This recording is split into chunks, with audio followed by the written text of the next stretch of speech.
Indian ഫുട്ബോളിലെ പ്രതിസന്ധി മാറുന്നു. ISL 12-ാം പതിപ്പിന് ഫെബ്രുവരി പകുതിയോടെ തുടക്കമാവുമെന്ന് അഖിലേന്ത്യാ ഫുട്ബോൾ ഫെഡറേഷൻ. ഡൽഹിയിൽ ചേർന്ന എക്സിക്യൂട്ടീവ് യോഗത്തിലാണ് തീരുമാനം. സ്പോർട്സ് ഡെസ്കിൽ നിന്നും കിലാഫ് അഹമ്മദാണ് ചേരുന്നത്. കിലാഫ്, എന്തായാലും ഇന്ത്യൻ ഫുട്ബോളിന് നല്ല കാലം വരികയാണ് എന്നാണോ ഇതിനർത്ഥം? എന്താണ് തീരുമാനങ്ങൾ?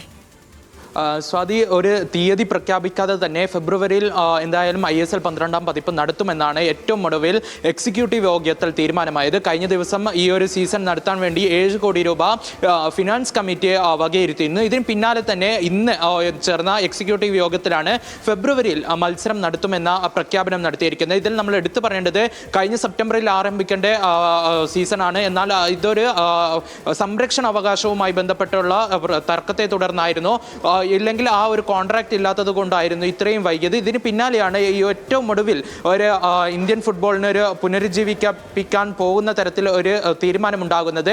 എന്തായാലും ഫെബ്രുവരി മാസത്തിൽ തന്നെ മത്സരം നടത്തുമെന്നാണ് AFF അറിയിച്ചിരിക്കുന്നത്.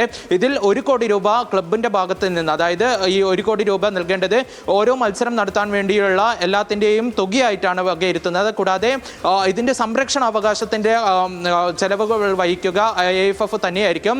കൂടാതെ ഇതിൽ ഏറ്റവും എടുത്ത് പറയുന്നത്, ഇതിൽ കഴിഞ്ഞ ദിവസം നമുക്കറിയാവുന്നതുപോലെ തന്നെ കേരള ബ്ലാസ്റ്റേഴ്സിലത്തെ ക്യാപ്റ്റനും അതേപോലെ തന്നെ നോവ സദോയും അടക്കമുള്ള താരങ്ങൾ ലോൺ അടിസ്ഥാനത്തിൽ മറ്റൊരു ക്ലബിലേക്ക് പോയിട്ടുണ്ട്. അപ്പോൾ ആ ഒരു ആശങ്കയും നിലനിൽക്കുന്നുണ്ട്. താരങ്ങളുടെ അവൈലബിലിറ്റി ഇപ്പോൾ നിലനിൽക്കുന്നുണ്ട്. കൂടാതെ കഴിഞ്ഞ ദിവസം തന്നെ മോഹൻ ബഗാനും അതേപോലെ തന്നെ ഈസ്റ്റ് ബംഗാൾ FC അടക്കമുള്ള ക്ലബ്ബുകൾ പരിശീലനം ആരംഭിച്ചിട്ടുണ്ട്. എന്തായാലും ഫെബ്രുവരിയിൽ തന്നെ ISL നടത്തുമെന്നാണ് ഏറ്റവും ഒടുവിൽ നമുക്ക് ലഭിക്കുന്ന വിവരം. സ്വാതി.